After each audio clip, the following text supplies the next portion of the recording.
La verdad que esta pandemia fue tan inesperada, tan imprevista, y nos obligó de un día para el otro a asegurar la continuidad pedagógica a través del aula en casa o la escuela en casa. Y la verdad que me llama la atención que hay mucha gente que ya está preguntando por los resultados, ¿viste? Que eso lo podremos ver a la vuelta, qué pasó, porque la verdad que Claro. me encantaría que cuando uno habla de educación se salga de la línea de la productividad, ¿viste? Porque, eh, a ver, no hay que buscar resultados todo el tiempo. Pensar que era igual, o sea, que trasladar la escuela a casa iban a darse los mismos resultados, o sea, se Claro, iba a enseñar claro. igual y se iba a aprender igual, y la verdad que nada es igual, nada es igual con la escuela en casa. Cambia el espacio, no es lo mismo un aula que el Ujú. comedor de tu casa, el living o el dormitorio, ¿no es cierto? No es lo mismo Sí, el claro. tiempo.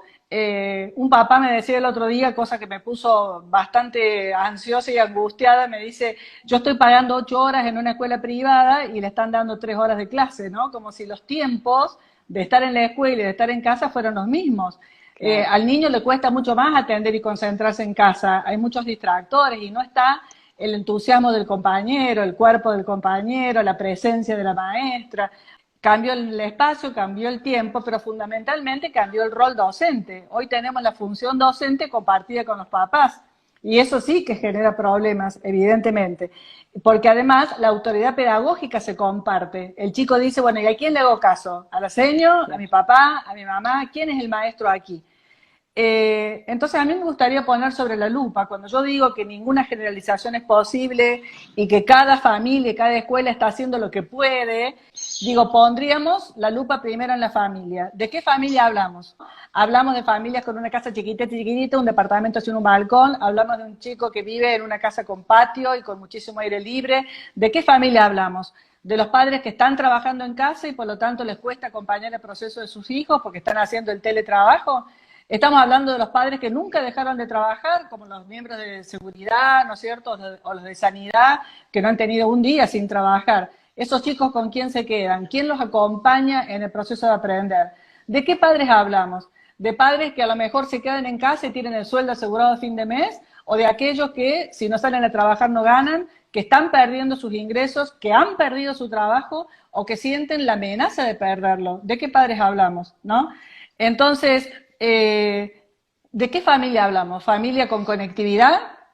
Ahí sabemos que hay familias que no tienen conectividad, que no tienen agua, que tienen hambre. Hay familias con 3 o 4 computadores, hay Ujú. familias con una y hay familias con ninguna. Y hay que compartirlas si papá y mamá también trabajan en Sí, casa. claro. Claro. Entonces, ¿de qué familia hablamos? Como para asegurar los resultados, ¿no? ¿Quién está acompañando al niño? ¿Desde qué posición? ¿A los Qué padres difícil. a los padres se les puede pedir que sean docentes? ¿Tienen la didáctica? ¿Tienen la paciencia? Algunos sí y muchos no. Claro. Vamos a poner la lupa ahora con los docentes. Hay docentes que esta pandemia los encontró con mucha tecnología aprendida, ya estaban aplicando TICs en el aula. Hay otros que nada de tecnología y tuvieron que aprender en tiempo récord, ¿no? Hablamos de un maestro de escuela pública, de una escuela privada. ¿De qué maestro hablamos? Un maestro joven con toda la pasión y las ganas y el tiempo, porque todavía no ha estructurado su propia familia. Hablamos de un maestro que a su vez es madre o padre y que tiene que atender a sus hijos en casa, además del trabajo doméstico, ¿no? Y de las clases virtuales. Hablamos de ese docente que ya se está por jubilar y que tiene que aprender cuestiones tecnológicas cuando ya se estaba yendo del sistema. ¿De qué docente hablamos? Entonces, cada casa, cada aula virtual, ¿no? Es una situación particular y única como para generalizar. Sé que hay chicos que están aprendiendo mucho, sé que hay otros que están aprendiendo poquito y sé que hay otros que están aprendiendo nada. Entonces, si algo puso la pandemia en escena fue la tremenda desigualdad, ¿no? Creo que ese programa no se va a poder cumplir y yo no veo problemas en eso. La verdad que que el que está preocupado por el programa y por los contenidos, me parece que se tiene que obligar a resignificar el acto de aprender. Yo creo que hoy tenemos que sacar los contenidos del podio, digo yo. Hoy no es momento de pensar en el currículo ni en los contenidos. Hoy es el momento de acompañar estas situaciones tan particulares, eligiendo los contenidos más significativos para la vida de un chico en este momento Claro. atravesado por la pandemia. La verdad que hay gente que me dice, y me angustia bastante cuando me lo dicen, están perdiendo el tiempo, están perdiendo contenidos, y yo a esa gente le digo, son 14 años la trayectoria escolar, entre inicial, primario y secundario. Los contenidos se repiten, lo que no se aprende en el 2020 se aprenderá en el 2021. Entonces, ¿a quién evaluamos hoy? ¿Evaluamos al niño o evaluamos a su familia? Claro, Entonces, sí. elegir contenidos significativos para la vida, acompañar introduciendo la emocionalidad. Yo creo que las tecnologías pueden borrar la emocionalidad y eso sería muy peligroso. Digo, son momentos de ser empáticos. Yo aprendí que la empatía es poder ponerse en los zapatos del otro. Me voy a poner en los zapatos del docente. El docente ha perdido la esencia del hecho educativo, ha perdido la presencia de Claro. los cuerpos de sus alumnos, sus caras, sus miradas, sus visitas al baño, los jaimitos, las manitos Claro. levantadas diciendo no entendí seño, explíquemelo de nuevo, las voces, el bullicio, esos fenómenos grupales que nosotros le llamamos el clima del aula, no lo tiene.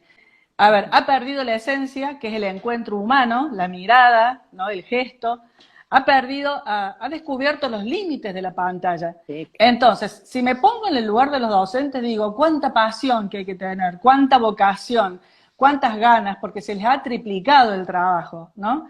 Yo sé que cuando volvamos no voy a decir normalidad, porque la normalidad para mí no existe, es una construcción epocal, ¿no? Pero cuando volvamos a la escuela, sé que volvemos con más TICs, sé que puede haber una escuela más renovada en tecnología porque habrá muchos docentes que van a poder incorporarla. Pero siempre va a tener que ir de la mano de una pedagogía humanizante. Siempre va a ir de la mano de un docente que use la tecnología, pero que mire a sus alumnos, los claro. escuche y los conozca. Porque si vos no conoces a tus alumnos, corres el grave riesgo de hablarle, de tratar de transmitirle algo a un desconocido. Y ese es el principio de la exclusión. Si el niño no se siente conocido, aceptado, valioso e importante en el aula, es un excluido más, ¿no? Nos pongamos ahora en los zapatos de los padres. ¿En qué padres pienso?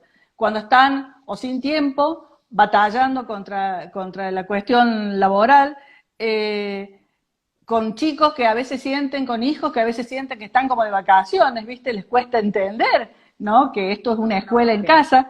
Difícil. O con problemas personales. Sabemos que los desequilibrios emocionales, las separaciones, el malestar de las parejas, bueno, se potencia. Y me falta ponerme en los zapatos del niño. ¿En qué zapatos de qué niño me pongo? ¿No? Del de nivel inicial, que tuvo 10 días de clase y casi ni conocía a su maestra y se tuvo que quedar en su casa.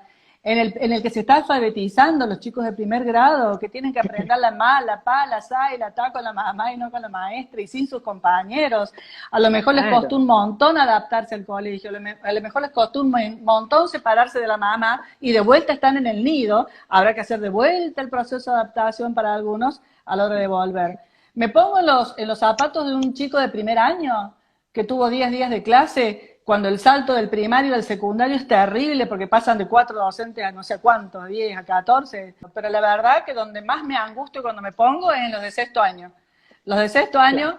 que Sí. tienen montones de rituales para despedirse de la adolescencia más leve, digamos, para entrar Sí. al mundo laboral y universitario, se han quedado sin rituales y la verdad que hay que pensar seriamente en ellos cuando vuelvan a clase, que ellos puedan organizar sus rituales de despedida porque se lo merecen, porque son necesarios los rituales de despedida. Los amiguitos, los compañeros, el recreo.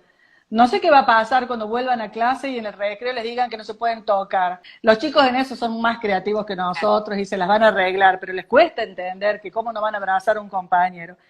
Creo que poniéndome en los zapatos de los chicos, siento que les está faltando el compañerito al lado, viste, cuando uno está desganado, pero el compañerito al El lado vínculo. trabaja, te Sí. contagia el Claro. entusiasmo, les está faltando la estructura, por supuesto, de la escuela.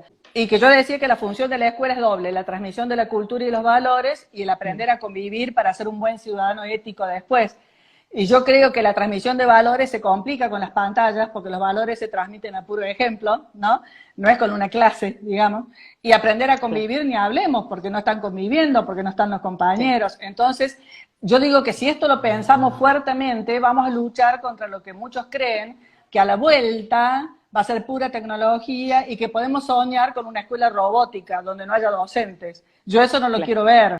que no me imagino una escuela sin docentes y un chico que no diga hola señor, o una seño que diga qué te pasa hoy, que te noto triste, ¿no? Todo el mundo habla del divorcio familia-escuela, de la ruptura de la alianza familia-escuela. Creo que hoy tienen que estar más que nunca unidos. A la fuerza están compartiendo un rol, porque los papás están haciendo de docentes en casa, y algo muy lindo que escuché, muy lindo, y lo quiero compartir con todos, es haber escuchado a un papá decir cómo hacen los docentes con 30 si yo no puedo con 2, ¿no? Claro. Quiere decir que a la vuelta va a haber una resignificación del rol docente. Y ojalá haya una resignificación del sentido de la escuela. Pero yo le quiero hablar a esa alianza familia-escuela que ese divorcio no sirve a nadie, no le sirve al docente que se siente cuestionado por los padres y por el grupo de WhatsApp, etcétera. No le sirve a la familia estar mirando al docente como alguien que no es su socio. Si al final de cuentas el docente es el socio educativo de la familia. ¿Qué nos hace falta? Un poquito más de verdad, de humildad, de sentir que podemos construir una alianza familia-escuela. La verdad que es un contrasentido elegir una escuela para tu hijo, porque no la elige el hijo, la eligen los padres, y después boicotearla, criticarla. No hablo de la crítica positiva, que siempre es bienvenida. Ojalá que sea una escuela que los sorprenda, que los motive, que los provoque, que los entusiasme, y donde haya espacios de teatro, de plástica, de música, de deporte, de mucha expresión de lo que les ha estado faltando ahora, porque mal que mal los contenidos venían, la parte teórica, pero la parte humana cayó. Entonces, me parece que la escuela le va a tener que dar mucho espacio a eso. Si la escuela en casa se transforma en una tortura para el niño, si ese momento de hacer la escuela en casa son gritos, humillaciones, penitencias, amenazas, estamos haciendo todo mal. Porque lo que tenemos que hacer, familia y escuela juntos, es mantener el deseo de aprender. Cuando un chico tiene deseo de aprender, aprende. Y aprende rapidísimo. El tema cuando el contenido no le es significativo, cuando nadie le explica para qué tiene que aprender eso que está aprendiendo.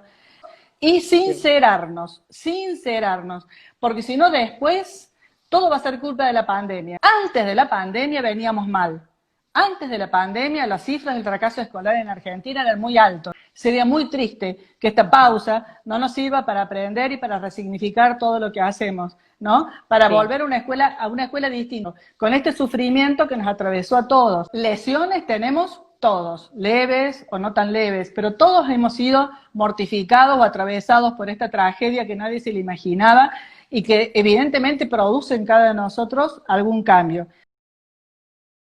Primero que nada, los chicos tienen que frustrarse cada tanto, ¿no? Porque estamos en una generación de padres que quieren chicos siempre felices, que no lloren, y la verdad que eso no es prepararlos para la vida. Alguna frustración de vez en cuando, alguna espera, viene bien.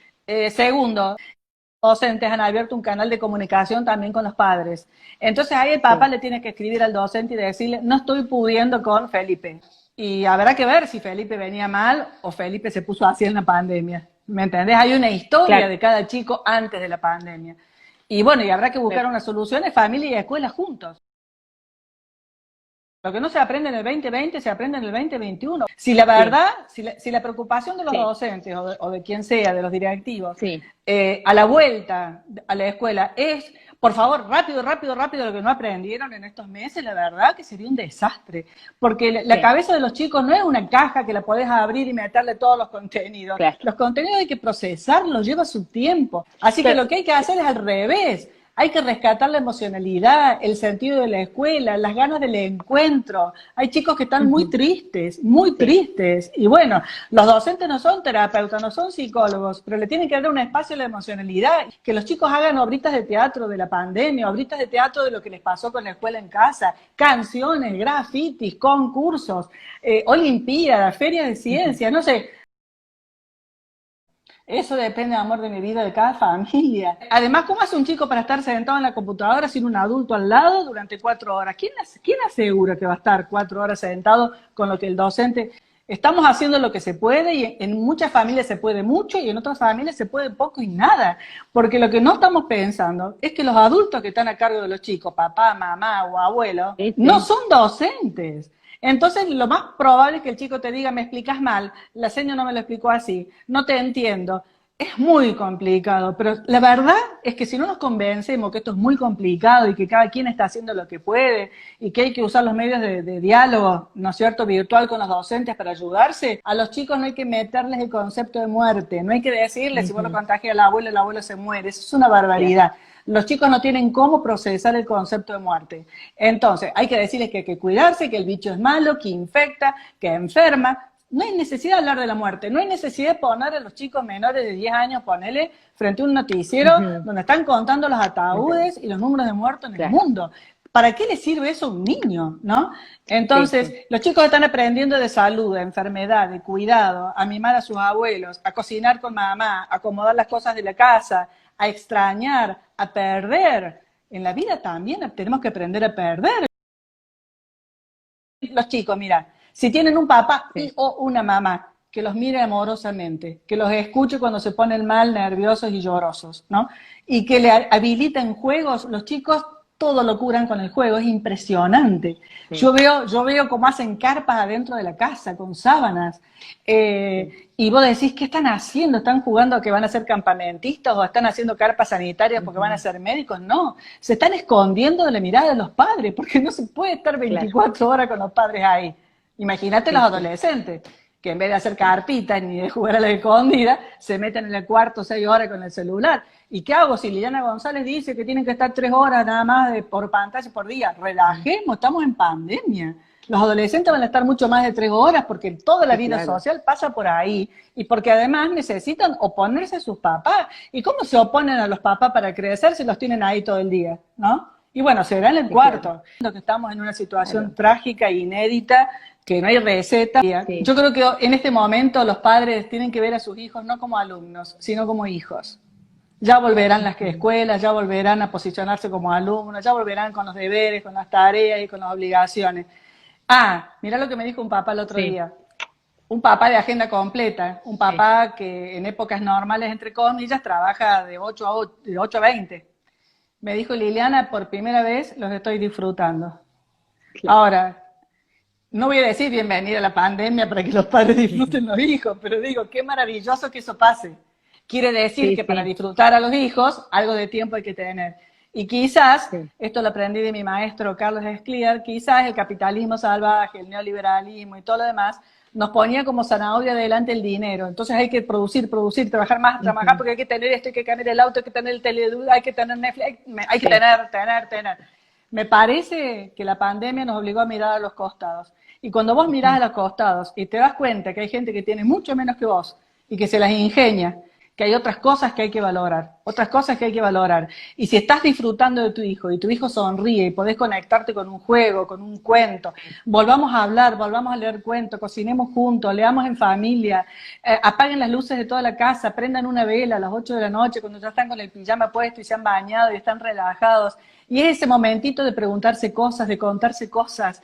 ¿Qué te gusta? ¿A qué le tenés miedo? ¿Qué te gustaría hacer cuando seas grande? ¿A quién extrañás? A ver, palabra y emocionalidad. Esas serían las, si tuviera que hacer una receta y fuera médico para la infancia y la adolescencia, palabra y estar atento a las emociones. Que estén tristes es normal, que estén depresivos no. Si están depresivos, bueno, hay un montón de especialistas trabajando online. Hay que ser humilde, inteligente y pedir ayuda. Pensar en un niño depresivo o un adolescente depresivo es peligroso. Bueno, habrá algunos con desesperación por salir y habrá otros con muchos miedos.